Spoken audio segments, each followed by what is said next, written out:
As Eden, a female alpha, I face not only the internal conflict within my family but also the responsibility of protecting my pack in the looming war. Yet, the biggest challenge is that my mate, a mere human, now bears the responsibilities of an alpha. Chapter 40 Adrian's POV. I don't know why I feel so anxious today. Maybe it's because of the work that piled up even after working my ass off daily, or maybe it's because my mom is mad at me for not visiting her. 'Cause according to her, meeting for just 10 minutes doesn't count. It wasn't 10 minutes, I stayed there for over an hour. But would she accept that? No. Everything is going downhill. Rogue attacks are increasing day by day. One of the hotel chains is also having some issue, and my mom. I'm running out of excuses to explain my absence. I don't know how Eddie handles all this, 'cause it's like I'm fucking everything up and I can't function without her. The whole pack needs her here. I need her here. No matter how long I think of this, I still couldn't find what to do with this problem. I know we have a mole inside the hotel. I think I also have a good idea of what department that mole is from. But what I don't know is how to draw them out without causing more trouble. Ugh. It's so frustrating. I can't find a single way to handle it. All I seem to be doing is staring down at the reports about the whole incident, wanting to rip it to pieces and then burn it down for good measure. But that won't help my situation. Not even a tiny bit. I'm fed up. I pushed the chair back and get up. Maybe I put more force in pushing it than needed, as it's mashed to the wall with a bang.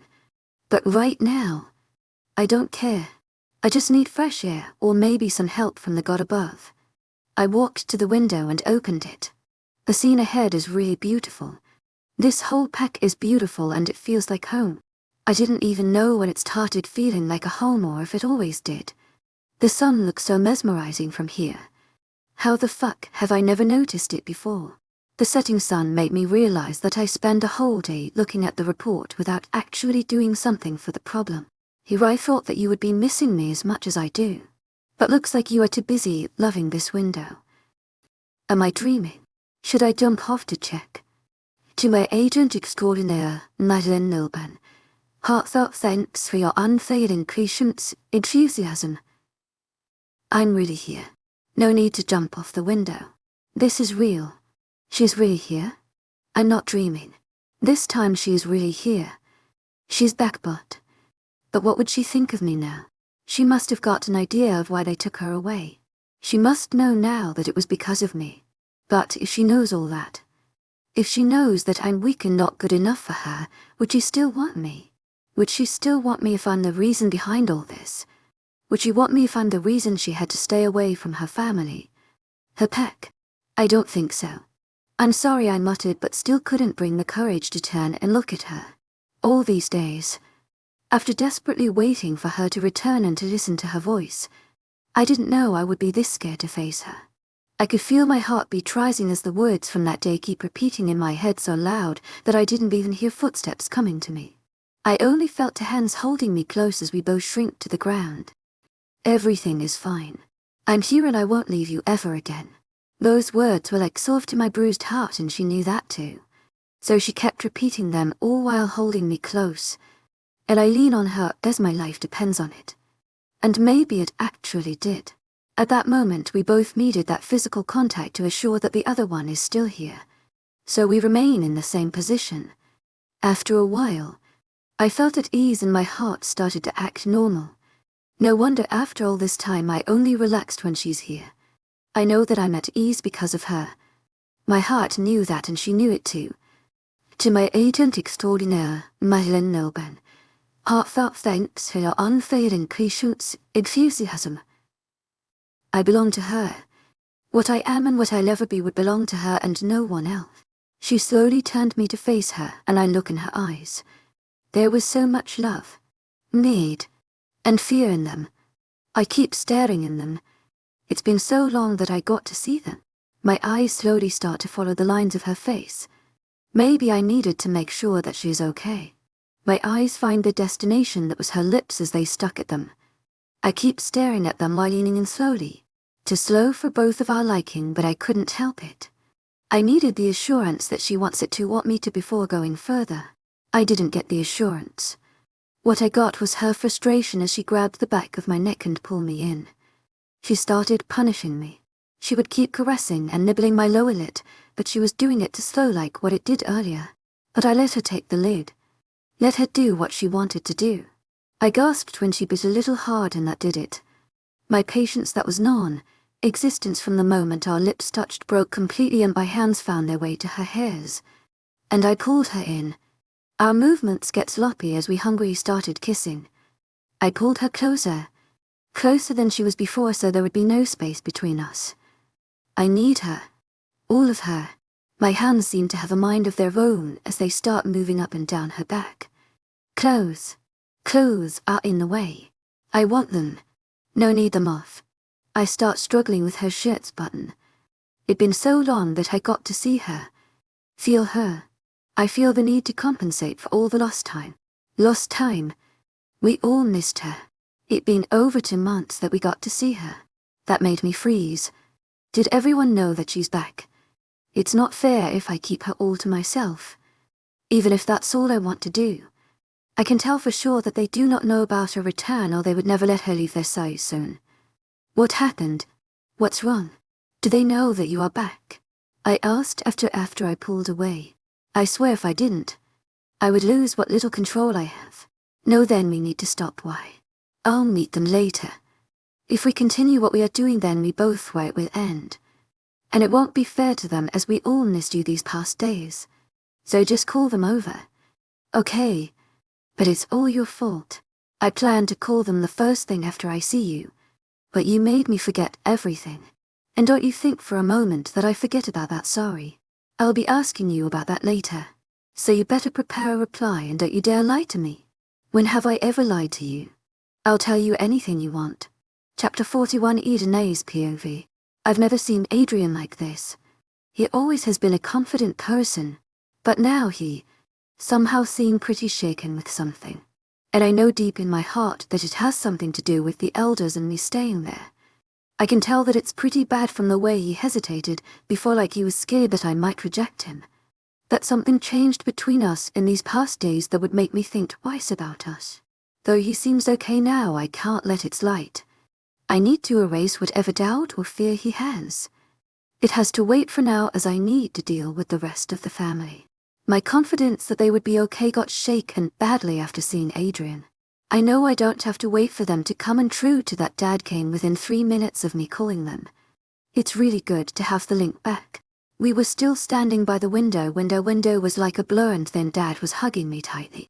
I can feel all his emotions on him. They were so strong. The fear that he was feeling and the feeling of failure and disheartened. That I could taste them and it broke my heart further. Dad, I'm here. And I'm fine. Dad, it's okay. I called him but he still didn't give me any response. He just kept hugging me. I take a step back despite Dad holding me strongly so I could make him see that I'm here and I'm not going anywhere. Daddy, look at me. See, I'm right here and I won't go anywhere. I'm sorry, baby. Daddy failed you. I couldn't protect you back then. I am so sorry. Hey, Dad. It was not your fault and I don't blame you at all. I should have done something back there to stop them. You know better than me that no one can stop elders. To my agent extraordinaire, Madeleine Nilban, heartfelt thanks for your unfailing patience, enthusiasm. It was you who told me everything about them, so you know you couldn't do anything. And I don't put blame on you or anyone else. To my agent extraordinaire, Madeleine Nilban, heartfelt thanks for your unfailing patience, enthusiasm. I'm sorry. I came to bring you back home, but I couldn't find the castle. I tried so many times, but I failed every time. I'm sorry. I failed as a brother to protect you, Cole said as he hugged me from the back. No one failed at anything. No one. I said while looking at all of them. They all need to understand that they are not at fault here. They didn't hurt you, right? No. I'm going to leave it to that. They don't need to know everything. Especially now. I'm sorry to. If it wasn't for me, George Stephen's brother, and Mark Alpha wouldn't have done anything like this. Stephen, you couldn't control their action, so you're not to blame here. They are adults who should understand that the world doesn't fit in their rigid image, and everyone has the right to make their own choices. But leave it. You tell me, did my stupid brother give you any trouble? Well, he kinda did trouble me. But I think it's a bit too late to ask Moon Goddess for mate exchange. So I will adjust to what I have. Hey, I'm standing right here. And you want to exchange me? You think you can someone good, looking, charming, smart and strong like me? I don't think so. To my agent extraordinaire, Madeleine Milburn, heartfelt thanks for your unfailing patience, enthusiasm. I will help you find another one. You are right, it's late, but we could still try. Since you two are picking on Kyle, can I take it as a sign that everything is okay? Jay, I said as I hugged him. I missed you. Is it late to say that? Don't go anywhere I say I have a bad feeling about. In my defense, you didn't exactly say those words. You know what I mean, 'cause I expressed multiple times that I don't want you to go there. But it's already done. So, the most important thing. How are you? I'm fine. It wasn't easy, but I got through it and I'm good. You tell me, did you take care of yourself, or were you too busy thinking about others to notice yourself? You know the usual. Well, you know me. But I got someone to take care of me or stop me overworking myself. I knew something was different about you. So you find your mate, and why I'm hearing about it so late. Shouldn't it be the first thing you say after coming from that door? He obviously ignored my comment as always and called someone in. Oh, she's beautiful and they look good together. I can tell that she is worried to meet me, which means that she didn't have good experience with packs or alphas. So I have to show her that not all alphas are bad. To my agent extraordinaire, Madeleine Milburn, heartfelt thanks for your unfailing patience, enthusiasm. This is Raven, my beautiful mate, and Raven, this is my sister and our Alpha Eden. It's good to meet you. To my agent extraordinaire, Madeleine Milburn, heartfelt thanks for your unfailing patience, enthusiasm. And it's good to know that someone's here to look after this idiot who remembers everyone except for himself. And I can tell that he's lucky to have someone like you by his side. And that reminds me, it's a bit late. Sorry, Stephen. Both of you are not an official member of the pack. I wanted to organize an event to announce it in front of the whole pack, but I guess we are still under threat of war. So this has to do. Eden. Wait, you're going to let me in your pack without even knowing anything about me? You should know that I'm a rogue, and it's okay if you don't want me in your pack after knowing everything. But listen to me first. To my agent extraordinaire, Madeleine Milburn, heartfelt thanks for your unfailing patience, enthusiasm. You are Jay's mate, and that is enough for me. And he trusts you, and I trust him. So where was I? Oh yeah, I Eden a Crescent Black. Alpha of Scarlet Moon Pack, accept Stephen and Raven as our new pack member and hope that you both will follow pack rules, that you break any rule you will willingly take punishment given to you. Finally, sorry I blame man's stupid mate for traumatics. I learn all this from him, Stephen said while running out with a very angry Kyle chasing after him. These two kids. By the way, where is the kid? I thought he would be the first one to arrive. That kid has grown in your absence and taken the responsibility of protecting everyone on himself and borders. And he said he will come to see you once I go at the borders to free him for his shift. Jay told me as he took his leave with Raven by his side. I should go now. You kids need your time, Dad said as he left. I can't believe Tyler has grown this much. I didn't know my absence would have this much impact on all of them. I don't know whether I should be happy by that or scared that what would happen to them if something were to happen to me. It's like bruises that I can see on all of them, some more visible than others. You see what your absence could do to us. So you better keep your ass inside the pack border for a long time more, he said as he wrapped his arms around me. Or you would have to deal with some very clingy walls and a human. I don't think I would mind that. I put a chaste kiss on his lips. Not even a little bit. 1, gross, and 2, no PDA. Hey asshole. How is it PDA when we are doing it in our office, and if you find it gross you should have knocked before coming in? I hugged him close. Never again. I'm never letting you go anywhere remotely dangerous alone. Even if someone wishes to kidnap you, they had to take me with you. You really want the poor kidnappers to suffer by committing the biggest mistake of their life? Kidnapping both of us together. They would definitely go crazy in a day and return us with some ransom money. Not now, Eddie. You are never leaving me behind. Never. Or I would do something stupid, and then you would have to come back to fix it. And I won't ever talk to you again. Do you have any idea how difficult these past days were for me? You know why I spent so much time at the border to make sure that when you enter the pack, I would be there to meet you. So please don't ever leave me behind. Promise, I said as I hug him. I know why he's acting like a baby now when he was taking care of everyone like an adult just a moment before. He didn't change. He was always like this, caring about everyone but not showing it. You would only know of his affection toward you by the number of pranks he played on you or who he would follow like a shadow. He likes to act tough and uninterested in things when the reality is that he notices everything. Every little change. He notices them all. I did need this training even though I hate it. I need to be strong for my family's sake. We depend on each other for happiness a little too much. So I need to be able to protect them all better. In the evening we held a little get-together with the pack so that they could know that I'm back and I am all right. It wasn't much as they were still wary of attack happening the moment. They let down their guard. But I know he won't be that stupid. I know for sure that he would have found out about my return, but he didn't know that elders have left Earth for good this time. They are not coming back, and I don't think that the alternate council has been formed, as no one seems to be aware of such a thing. I think he would wait for a day or two before attacking us so he could perfect the opportunity to surprise attack. So, all I care about the moment is food. Man, they didn't feed me well. I had to eat that cold, tasteless food daily, as I didn't earn the reward food as often as I would have liked. The food in front of me looks like it came straight from heaven. Why are you looking at food like it's your one true love?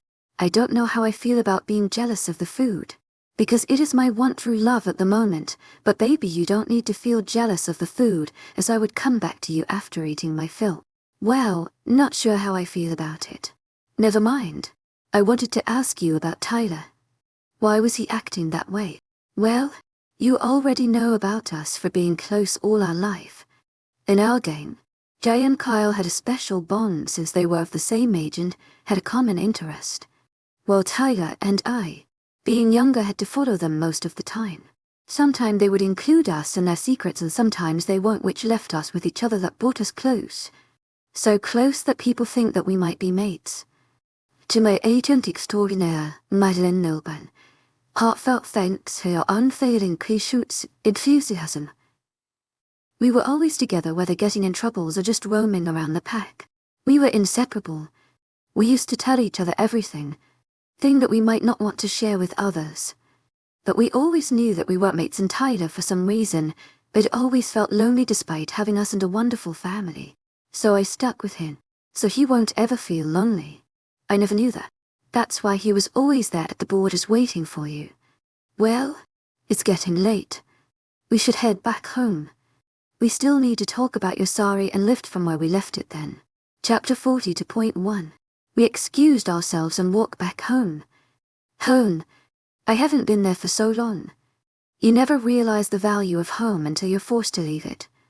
We walked back holding hands and only stopped at my room's gate. So he was staying in my room. Sweet. I stayed here because I felt less lonely in your room. Hope you don't mind. I didn't reply to that, but instead pulled him in and closed the door and led him to the bed. We sat down facing each other, still holding hands, and I can see the previous insecurities and furities, but also in his body posture. Just what made him this insecure of our relation. But if he is feeling this way, then I'm at fault. Somehow, I made him feel unsure about us, and that's not okay, and I need to fix as soon as possible. The special someone in my head is also yelling me to do so. Cut the crap, Eddie. Mate needs us now. And he is most important right now. We can continue our bickering some other time. Good point. Flicker. You're getting smarter. Sorry, I'll focus. Baby, you remember you promised me a talk. Well, now is the time for you to explain me that sorry. I remember. We were in the middle of something which we had to stop because of family time. Well, we could pick from where we left it and then. Hold your horses, mister. You know very well what I'm talking about. Adrian, baby, I know there is something bothering you and I want to fix it for you. I cannot see you in this pain, but I can't do anything if you don't tell me what is wrong. Please, baby. Please tell me what happened. To my agent extraordinaire, Madeleine Nilben. Heartfelt thanks for your unfailing patience, enthusiasm. I'm really sorry. I know. I'm not perfect for you. Hell, I had known that from the very first day. I knew that I'm not good enough for you. But I still stayed because I am a selfish person. I knew I could never find someone like you. I stayed silent as I watched him struggle with words. I stayed still when tears started running down his eyes. I even stayed still when he pulled his hand away from my grasp. I felt that these past days were difficult, but this does not compare to anything as I'm forced to watch my mate suffer. I had to watch him break down in front of me as he struggled to continue. But I need to stay still as I knew he needed to get this all out of his system. If I want to mend us, I need full understanding of the situation. So I let him his time. I let him build the courage to continue. I know I'm no match against Werewolf, and I know that I weaken you because of being a mere human in Werewolf world. I was foolish to think that I could survive here, that I could run among the wolves as equal. And in my foolishness, I only managed to bring you down. You deserve someone better. Someone strong who could stand beside you and fight beside you, which I can't. But it's still not late. You could still find someone. Someone who is fit for you. You can reject me. I don't mind. And you don't even have to worry about pain, cause I'm H. I knew I said that I would take his time and let him speak his mind. But there is no way I could let him finish this sentence. So I shut him up with the only thing that came in my mind. I kissed him. I kissed him deep and slow till he calmed. He had frozen at the moment where our lips touched. I felt him relaxing me as the kiss deepened so. I kept kissing him till his heartbeat evened out. I pulled away to look in his eyes. They had some relief in them as he just dodged the bullet. I understand why he felt that he had to keep everything to himself. He just doesn't want to trouble anyone with his problems. To my agent extraordinaire, Madeleine Nilben. Heartfelt thanks for your unfailing patience, enthusiasm. He had been living that way for so long. He couldn't share his problems with his family. He wanted to protect them from the world, and doing that he must have started hiding problem from them. But he does not have to do that now. Cause his troubles are not just his anymore. His troubles and burdens are mine too. I kissed his forehead and bring him in close embrace. Maybe my heartbeat could tell him what he meant to me. I hope he could feel it skip a beat just with his touch. How could I leave someone who is made just for me? How could I find someone better than you? When you are what I want. Now and always. And you know how I can be sure of that. I paused to look in his eyes and watch him looking at me with hope in his eyes, and I knew that I am on the right path. He is listening, and soon he might accept the fact that I only want him. Chapter 40. To point to how could I leave someone who is made just for me? How could I find someone better than you? When you are what I want. Now and always. And you know how I can be sure of that. I paused to look in his eyes and watch him looking at me with hope in his eyes, and I knew that I am on the right path. He is listening, and soon he might accept the fact that I only want him. To my agent extraordinaire, Madeleine Nilben. Heartfelt thanks for your unfailing patience, enthusiasm. Have you seen yourself lately? With all training, all this muscle and this face. You think anyone can reject you. And when I take a close look, you know what I see? I see a very strong person who had always put his family ahead his own need, who is willing to sacrifice anything for their happiness. You remember I told you that I never wanted an alpha mate. Well, I was really scared of finding my mate when it was decided that I would lead the pack. Being the daughter of the Alpha, my chances of getting a high-rank mate was already quite high, but Alpha title just increased them to twice more. If I would have gotten a werewolf mate, they would either have been Alpha or Omega, as they are the usual Alpha mates to balance out their energy. But my case was more complicated. That made me wary of my mate. You didn't want to find your mate. But why? I never knew that. Was you disappointed after finding me? It's not that I didn't want to find my mate. It's just that I was scared whether we would get along or not. And no, I wasn't disappointed after finding you. Let me explain it to you in detail. You know Alpha is usually male title and Luna is female one.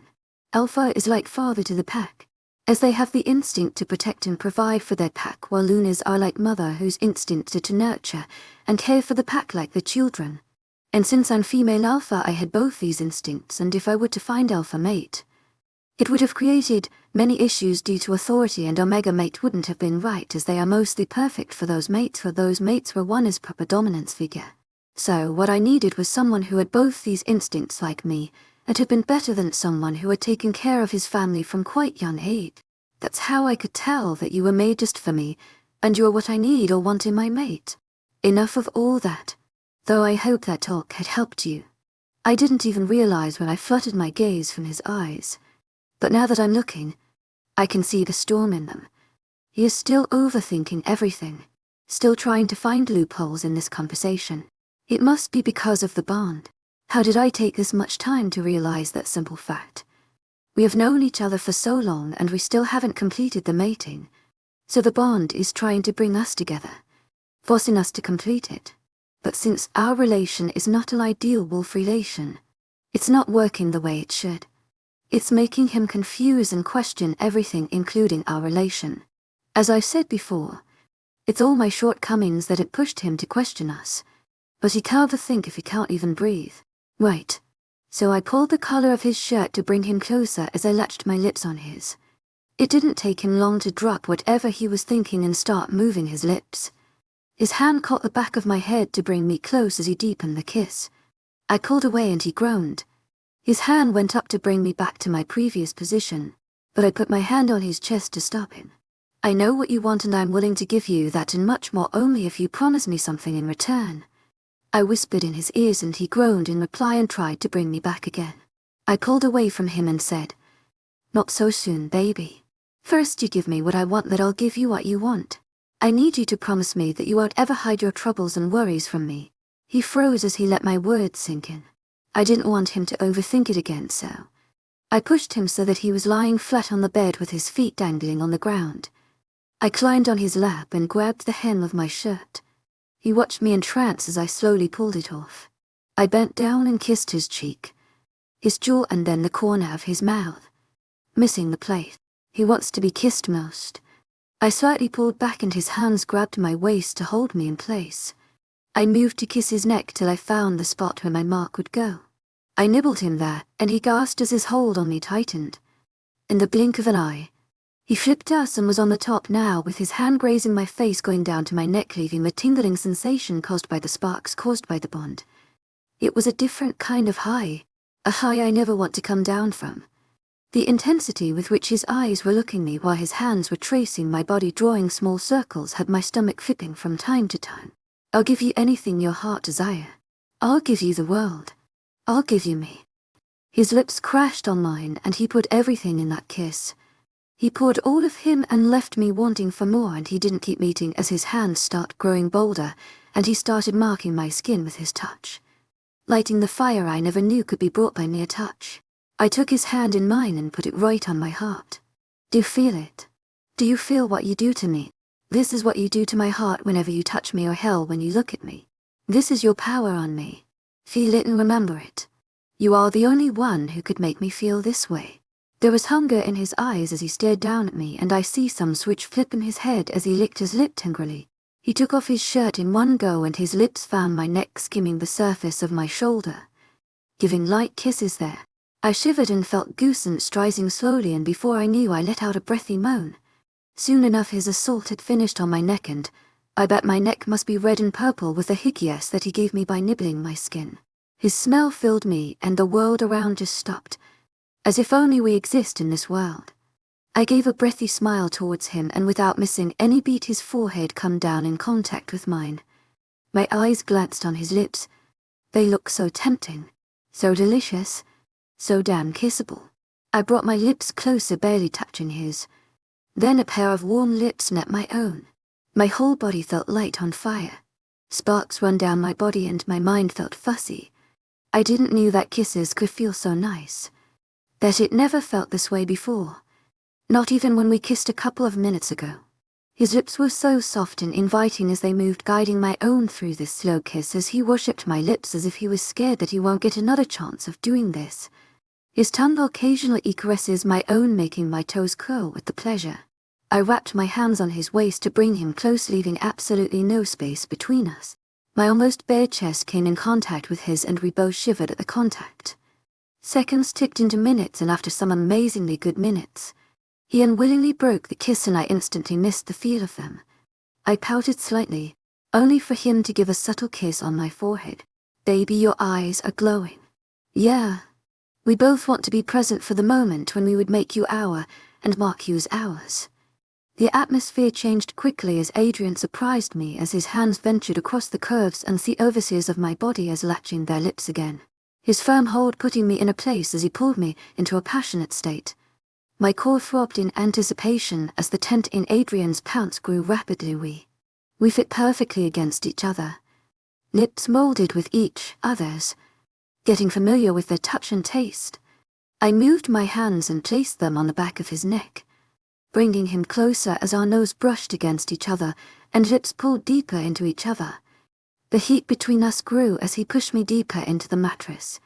I groaned at the impact that between my legs grew, and I wrapped them around his waist, bringing him closer.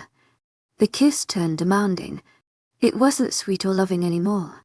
It was pure lust and need for each other. My lips were swollen from his harsh kisses and lip biting. He growled as his eyes dark and making him look more like wolf than human. To my agent extraordinaire, Madeleine Nilben, heartfelt thanks for your unfailing patience, enthusiasm. I breathed out as he peppered kisses down my neck, making sure to bite occasionally. He didn't reply as he continued his assault all over my skin. "Adrian, stop." I pleaded again, and upon hearing that he growled again, but continued his assault. And I felt my canines grow and itch to bite him. "Mark him as mine." I kissed down his neck as he did mine till I find the sweet spot where my mark would go. I didn't get the chance to think it through as I felt my canines dug in his skin. He moaned in answer as he grounded his hips against mine. He continued his moment in our nether rain, and after some time I felt my canines retract from his skin and moaned again as they completely leave his skin. I felt my last restraint break and my claws came out slightly as I ripped each and every piece of our clothing. This might hurt a little, but we would take it slow. He groaned in my ears, making sure to kiss me again as his hands glided against my skin. He took his time to ease me into whole thing, to prepare me for what was to come. The need to be combined together was present as the room turned hot. The sounds of pleasure filled the room as we combined underneath the moon's bright light. I feel every single worry of mine leave me as I found refuge in him and his body. The fire building in me subsiding as we familiarized ourselves with the contour of each other's body. He made his thrust slow and unhurried. Only actions could describe what we felt when our bond starting to complete, making me cry from the love and affection that I felt in the moment. The mutual feeling of lust, love and adoration soared through us, completing each other. I felt my finger make their way to his hairs and I gripped them only to pull him back, giving me easy access of him. I kissed his neck, my mark on him, and felt him shudder at the action. His reaction giving me the courage to go on, and I make my way down to his chest, kissing my way down. He let out a breathy moan and his hand on waist tightened, and his moments turned bit sloppy. The euphoria of being one flowed through me as he whispered words of love in my ears. I felt his canines grazed my skin before sinking into my shoulder, claiming me as his, and we went off into pure ecstasy. The bond completed under the guidance of moon and our love for each other. I felt our soul combining and a rope binding us together. We both started to slow down, our hips still meeting each other, and he cleaned his mark. I felt another wave of pleasure shoot through me at the touch. We laid there together with our spent and tired body. I felt my eyes close only to be jerked open when his lips touched the mark, and I knew the night is far from over. Chapter 43. Kind sir, please let me sleep for a few hours. We had a long night and I could really do with a few hours of sleep before I'm forced to start my day. What, I am not doing anything. I'm only appreciating my mark that looks so good on you by kissing it. You can sleep. I won't do anything else. I swear. And to prove his point, he kissed the mark again. My whole body trembles as the kiss left the trail of tingles down my body. He keeps doing that in every 5 minutes, and he has been doing that right after he found his mark on my neck. And I understand his happiness and amazement at the mark. I do, but now I'm tired and need some sleep so that I could focus on other things. But the devil beside me definitely has different plans, as he keeps doing that while giving me that smile that had my heart struggle to beat and left me gasping for breath. Was he always looked like an angel, or it's just the Bond? But he won't stop till I gave him the taste of his own medicine, and I know exactly what's needed to be done. I turned my face to see him leaning in again to kiss. I stared at him and put my hand on his lips to stop them from touching my neck, and like a child who couldn't get his candy, he groaned in complaint. I pushed him back. That gave me a clear view of him. He looked more confident, more content, more him. I haven't seen him looking like this in a very long time. I like this sparkly version of him. The version which is youth, joy, warmth and love. His groan broke my train of thought. I realized that I still had hand on his lips, which is stopping him from reaching to his mark, which made him impatient. I bet if I stay like this any longer, he will start whining. How the hell I was able to score this gem for me? I smirked at him, down to where my mark rests, and lick it. He shuddered and his whole body melted beneath me. Liking the response that I'm getting, I did it again, and he whined with my hand still on his lips.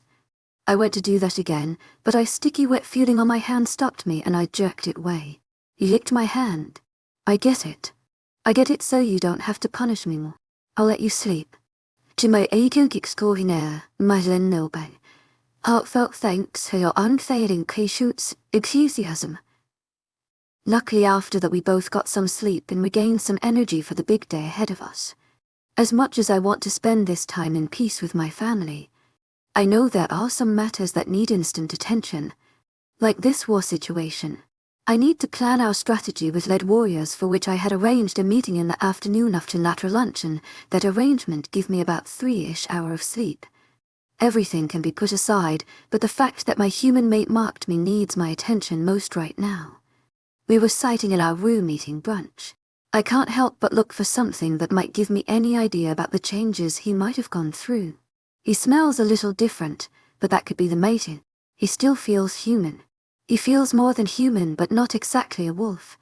So, what it might be. Do I have something on my face? No, why? Then, why are you staring me like that? I was just trying to figure out how you were able to mark me and what are the changes you went through. I was thinking about that too. I don't know if it was a one-time thing but I don't feel any different. Have you tried bringing them out again? No, I don't know how. That time they came out on instinct. Everything in me was telling me to mark you and make you mine. So I don't know what and how it happened.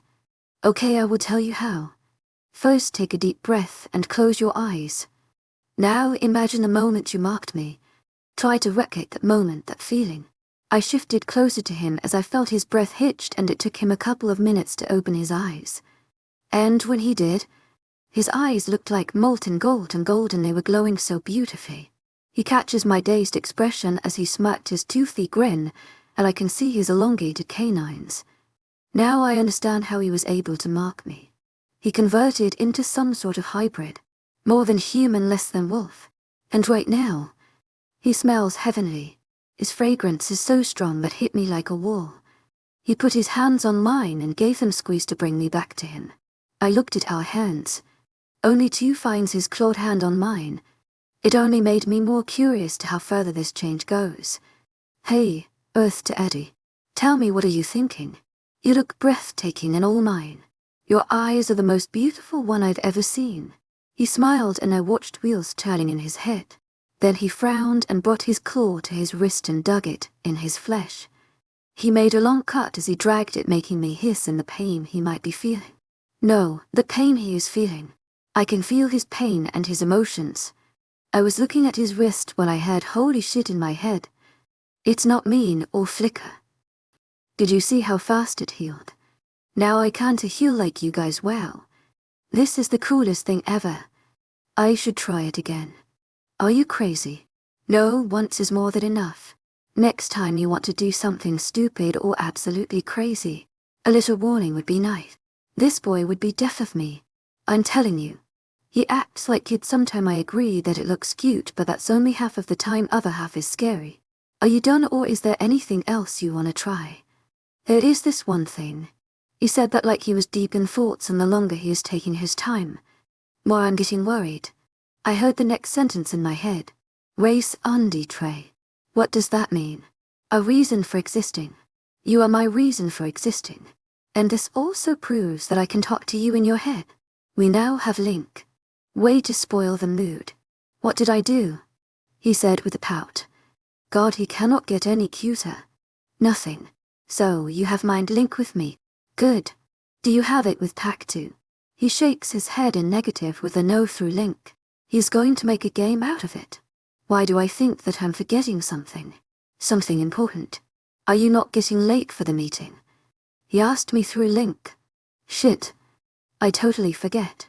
We need to get ready, we can't be late. I'm not going with you. I know I've been performing like the Alpha, but that was in your absence and now you are back. So, there is absolutely no need for me to go there. What? You haven't been performing like an Alpha. You're the Alpha and that little mark on your neck is proof of that. But, what would I do? You can handle it all by yourself. I know that. It's not about me handling or not. It's just that you are the Alpha too and it's your duty to be there. Besides, I know you are going to fight in that damn fight. So you should be aware of everything. Can't you just tell me afterwards? To my agent extraordinaire, Madeleine Nilban, heartfelt thanks for your unfading patience, enthusiasm. What is it exactly? I can feel your worry and discomfort through the bond. And I can also hear you saying you don't belong there. First, stop hearing my thoughts, and second, I'm right. It would be ridiculous to be there when I'm an outsider and partial cause of this mess. So by that logic, Stephen shouldn't be there too, as he is to an outsider and partial or more than that reason for this mess. It's his previous pack, after all. Should we blame him too? No, I'm not saying that. Okay, I will come. You, my dear mate, are not an outsider and you are definitely not the cause for this mess. Only person who is responsible are those bastards who cannot accept diversity. I didn't give him another chance to argue as I pulled him by his shirt to kiss him and successfully put end to all that mental banter he was having. This is a nice way of shutting him up, and I'm also not telling him how to block his thoughts from me. At least not now. This meeting is really important. We need to determine our moves against our enemy. Adrian PNV. She managed to drag me to the meeting even though I tried not to come. She just doesn't take no for an answer. My stubbornly beautiful mate. And, of course, she heard that. I am really hating this mind link thing. She never let me hear her thoughts and I don't know how to keep her out. I'll teach you later. Probably, she replied through link, as I'm seeing everyone sitting around this conference table looking like business. I cannot compare them to the group of goofs they actually are, but with the severity of situation they transformed completely. It's hard to imagine me as a part of them. So, we all know why we are here today. Our enemy could attack any moment and we need to be prepared for anything, she said after giving me the knowing look for the comment that I had in my head about myself. Starting with obvious. Kids. Elderly and anyone who cannot fight will stay in the pack house and few warriors will be posted to guard them. Stephen, you know them the best. So tell us about how they make strategies. Alpha is an egotistic maniac. He cannot accept defeat. He cannot let other look down on him. And when his plan to stop me from coming here failed, he set down on getting revenge on me and my mate, only to find even bigger bruise on his fragile ego when he was sent away by a girl. But he is not impulsive. He's very calculative. That's why he went to elders instead of going to other packs for support. 'Cause he knew that if elders were to agree to him, he would be killing two birds from one stone. First being getting rid of us. Second, getting superiority against other pack. This attack won't be in any sense unprepared or weak. He had 2 months to think of best route to enter our pack and our weak links. I can bet this was the only thing on his mind. You think he might have asked for some other packs for help? Jay asked. Ask other and let them share his glory. No way. He wants spotlight on him for defeating one of the biggest packs of the continent. I think his attack would be focused on the main monstrosities being us. Especially you. To my agent extraordinaire, Madeleine Nilban, heartfelt thanks for your unfailing patience, enthusiasm. It will help him win, as a pack can't survive without Alpha. Especially you. To my agent extraordinaire, Madeleine Noble. Heartfelt thanks for your unfailing patience, enthusiasm. Those words were ringing in my ears as the room get filled in silence as we all contemplate what we just heard. I can't help but feel my heart squeeze painfully at thought of anything happening to her. I can't lose her, won't be able to survive that. And like every word that I had thought today, she heard these two and her hand hold my hand under the table. Okay. Thank you, Stephen, it was really helpful. Chloe, I want some of your best warriors inside the pack house with other. But Alpha, won't we be more useful outside with other? I'm sorry for questioning your decisions, but isn't the whole point of training female warriors was to have better force against our enemies? Chloe, the head female warrior, said. The reason why I want them in is that our enemies would never expect female warriors. So if they somehow manage to get past our first defense outside the pack house, they could be dealt with before they can hurt anyone. And from tomorrow I want some warriors to be posted on the borders, hidden from plain sight, so they can warn us about any intruder. I'll pick one who are good in stealth. Tyler, tell us place from where they could enter easily. The area near river and the north-east border are the easiest one for them, cause there are several plants on both sides with lots of hiding spot, giving them advantage of stealth. We won't know if they enter too close for comfort. Water is also going to hide their scent, while north-east side is meadow, making it difficult to get any scent, and that area is also close to road, making it hard to increase patrolling. But we can also use these in our advantage. So I don't think they would use them, especially north-east, because of obvious reasons. Unless he's quite desperate. The south side is closer from their pack and also near river, making it the best shot they get. If we knew that these routes are easy for them, would they really use them? I can tell that he is an arrogant house, but he cannot be that stupid to willingly enter a trap. I counted. You're right. That's what increases our trouble. So I suggest we give equal attention to our borders, but with stealth, which can help us know the moment they enter the pack, so we could lure them to this spot. It has tall trees which can give us an upper hand, as we know our woods better than them, and this place is near the border and far away from pack house. There are several rocks making pretty good hiding spots, and if things start going down, we will have time to warn our warriors in or outside the pack house. Tyler explains by showing the locations on the map. He also pointed at the places to hide for surprise attack. That is good plan. I need a quarter of our warriors on all for direction and river.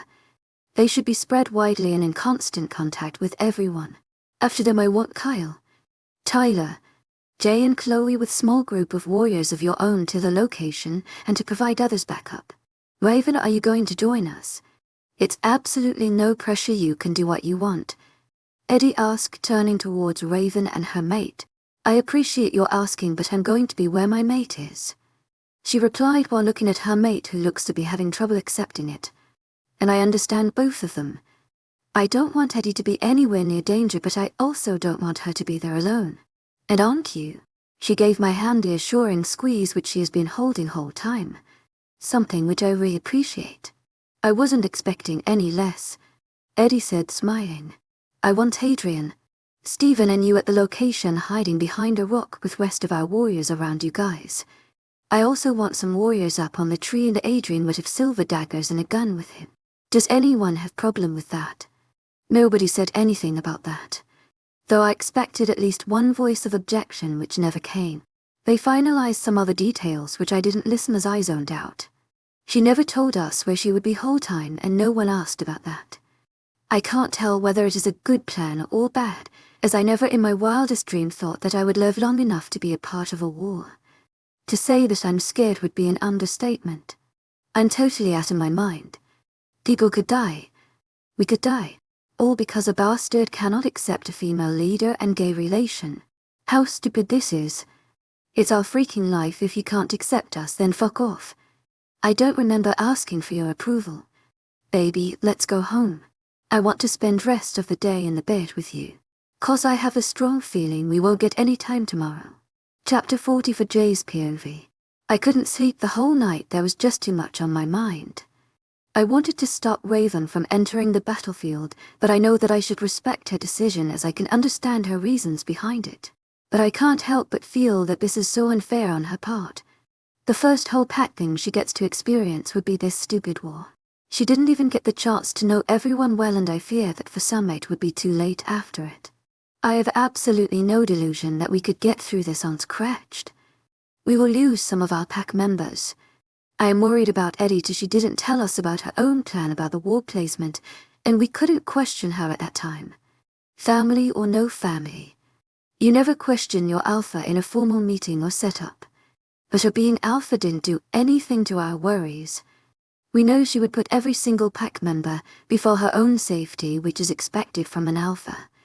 I just need to look for her more than others. Someone had to make Xavier understand why he can't fight, and that task was given to most sensible of us. Which obviously means me. So that's how I was given the most difficult task of my whole life. Explaining in Alpha why he cannot fight in a battle which puts all his children in danger. All I'm going to say is that if they ever gave me a task like this, I'm going to kill them. She made a pretty good plan given the circumstances, but no matter how good a plan sounds, it's just a theory, and on the field, things more often don't go according to our plan, especially when your enemy had 2 months to form a plan of action and you barely a day. All we can do at this point is stick to the plan as much as we can and improvise when needed. We also need to make sure that all the injured wolves get the medical attention as soon as possible. We had a mantra: never leave a wolf behind. Easier said than done. But we have to try our best. I need to calm myself, or Raven might feel my stress through the bond, and that's the last thing I want. I should try to relax while I still can. Goddess knew how much I will need them in next few hours. Morning couldn't have come faster. At the crack of dawn we received our very first warning of some suspicious activity near north-east border. Second warning followed after only a few minutes from other borders. It would take them less than 15 minutes to reach Packhouse from river, and 20 from other borders if they didn't receive any resistance in their path. Thankfully we have our first line defense present there, and the second line would need good 10 minutes to reach our designated positions. Everyone, get ready and take your position.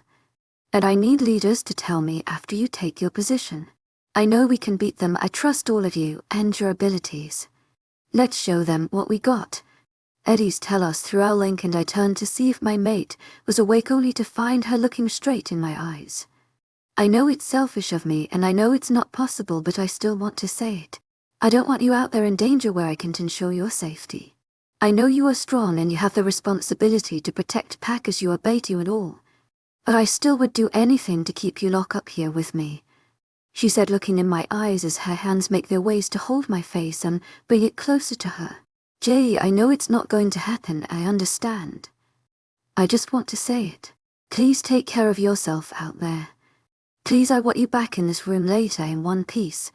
The vulnerability that I was feeling through the bondage hit me like brick, but before I could comfort her somehow, reassure her that everything would be okay.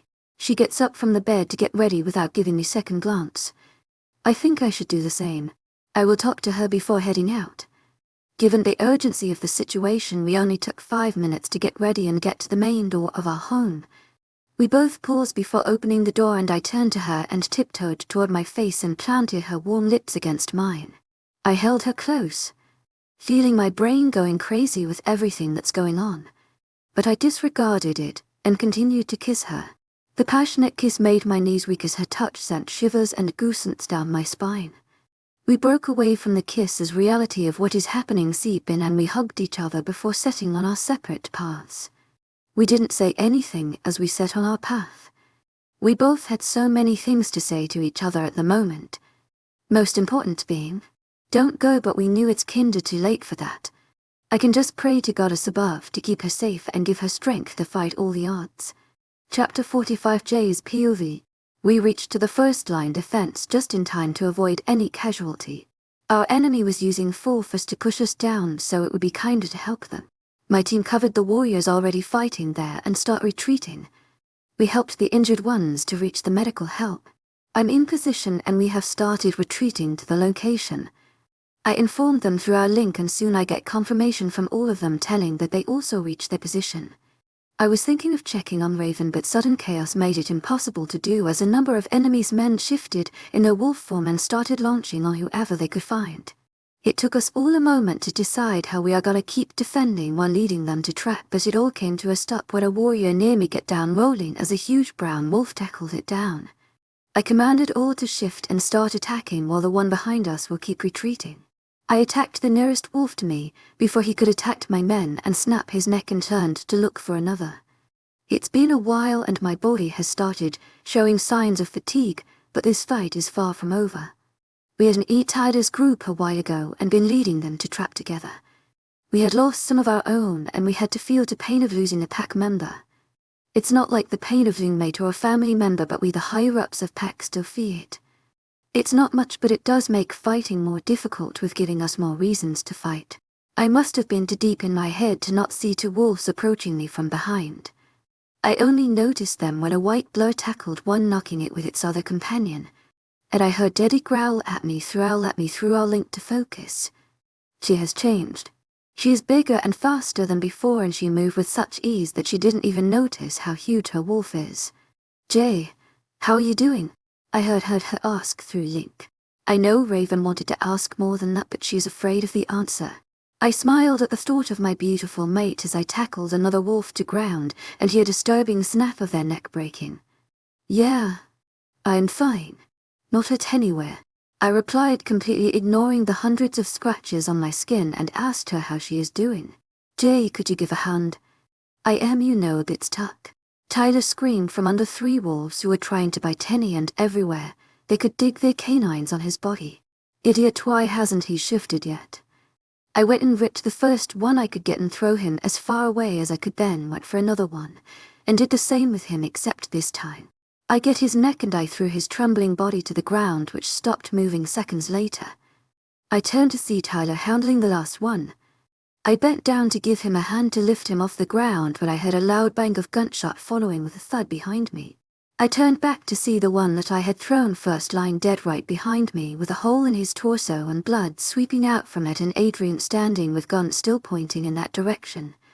He gave me a quick nod and ducked behind a tree, maybe to handle another. He is dealing with this pretty well.